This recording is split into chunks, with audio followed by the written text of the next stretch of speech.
యాదాద్రి భువనగిరి జిల్లాలో మూసి ఉధృతంగా ప్రవహిస్తోంది. భీమలింగ కత్వ వద్ద వరద పోటెత్తుతోంది. బొల్లెపల్లి సంగెం చౌటుపల్లికు వెళ్లే మార్గంలో రాకపోకలకు ఆటంకం ఏర్పడింది. రోడ్డుకు ఇరువైపులా ట్రాఫిక్ నిలిపేశారు. వాహనదారులు వెళ్లకుండా పోలీసులు బారికేడ్లు ఏర్పాటు చేశారు.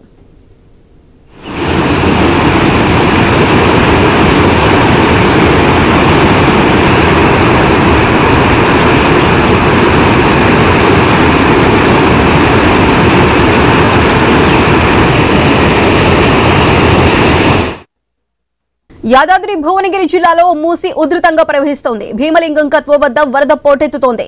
బొల్లెపల్లి సంగెం చౌటుపల్లికు వెళ్లే మార్గంలో రాకపోకలకు ఆటంకం ఏర్పడింది. రోడ్డుకు ఇరువైపులా ట్రాఫిక్ నిలిపేశారు. వాహనదారులు వెళ్లకుండా పోలీసులు బారికేడ్లు ఏర్పాటు చేశారు. ప్రస్తుతం అక్కడున్న పరిస్థితికి సంబంధించి మరింత సమాచారం మా ప్రతినిధి కిరణ్ అందిస్తారు. కిరణ్, చెప్పండి, మూసి వరద ఉధృతికి సంబంధించి పూర్తి అప్డేట్స్ ఏంటి? సుధా, గత 4-5 రోజులుగా కూడా హైదరాబాద్ లో కురుస్తున్న భారీ వర్షాల నేపథ్యంలో మూసీ నది అయితే ఉధృతంగా ప్రవహిస్తుంది. ఆ నేపథ్యంలోనే యాదాద్రి భువనగిరి జిల్లా సంబంధించి మూసీ పరివాహక ప్రాంతం సంబంధించి లో లెవెల్ బ్రిడ్జిలపై కూడా వరద నీరు ప్రవహిస్తున్నటువంటి నేపథ్యంలో అక్కడక్కడ రాకపోకలు అయితే నిలిచిపోయినటువంటి పరిస్థితి అయితే ఉంది. ఇటు భూదన్ పోచంపల్లి మండలం జూలూరు వద్ద అటు లో లెవెల్ బ్రిడ్జ్ పై కూడా భారీగా వరద నీరు ప్రవహిస్తున్న నేపథ్యంలో అక్కడ పలు గ్రామాలకైతే రాకపోకలు అయితే పూర్తిగా నిలిపివేసి అక్కడ బారికేడ్లు అయితే ఏర్పాటు చేసినటువంటి పరిస్థితి అయితే ఉంది. ఇక ఇటు ఒలిగొండ అటు సంగెం అక్కడ కూడా భీమలింగం కత్వ వద్ద కూడా లో లెవెల్ బ్రిడ్జ్ పై కూడా భారీగా వరద నీరు నిన్నటి నుంచి ప్రవహిస్తున్నటువంటి నేపథ్యంలో ఆ ప్రాంతం సంబంధించి కూడా ఇటు ఆ ప్రాంతంలో కూడా ముందస్తు చర్య కూడా బారికేడ్లు అయితే ఏర్పాటు చేశారు. అక్కడ కూడా రాకపోకలు అయితే నిలిచిపోయినటువంటి పరిస్థితి అయితే ఉంది. ఈ రహదారులతో పాటు అక్కడక్కడ మూసీ పరివాహక ప్రాంతాలకు సంబంధించి ఎక్కడైతే వరద ఉధృతంగా ప్రవహిస్తున్నటువంటి నేపథ్యంలో అక్కడ రెవెన్యూ కావచ్చు, ఇటు పోలీసులు అయితే అలర్ట్ అయ్యారు.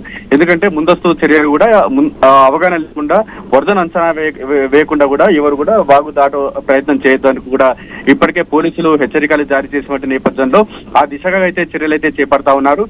గత 4-5 రోజుల నుంచి కురుస్తున్న భారీ వర్షాలకు సంబంధించి ఇటు యాదాద్రి భువనగిరి జిల్లాలో కురిసినటువంటి వర్షాలకు తోడు హైదరాబాద్ లో కురిసినటువంటి వర్షాల నేపథ్యంలో ఇటు మూసీ నది అయితే ఉధృతంగా ప్రవహిస్తుంది. ఇప్పటికే మూసీ పరివాహక ప్రాంత ప్రజలు అయితే ఎప్పటికప్పుడు పోలీసులు అయితే అలర్ట్ చేస్తా ఉన్నారు. అదేవిధంగా మత్స్యకారులు ఎవరు కూడా ఇటు మూసీ నదిలో మూసీ కాల్వలో ఇటు ఎవరు కూడా చేపల వేటకు వెళ్ళవద్దని కూడా ఇప్పటికే హెచ్చరికలు అయితే జారీ చేశారు. మరోవైపు పొలాలకు వెళ్ళేటువంటి రైతులు అంటే చిన్న చిన్న బాటలకు సంబంధించి కావచ్చు, అక్కడ రహదారులకు సంబంధించి కావచ్చు, ఎక్కడైతే మూసీ నది వరద ఉధృతి పెరిగినటువంటి నేపథ్యంలో అలర్ట్ గా ఉండాలని కూడా చెప్తా ఉన్నారు. ఎవరైనా కొత్తగా వెళ్ళేటువంటి వాహనదారులు ముందస్తు అంటే ఎక్కువగా అంటే ముందు వెళ్తున్నటువంటి వరదను అంచనా వేయకుండా కూడా ఎవరు కూడా వాగు దాటే ప్రయత్నం చేయొద్దని కూడా ఇప్పటికే పోలీసులు హెచ్చరికలు కూడా జారీ చేస్తా ఉన్నారు.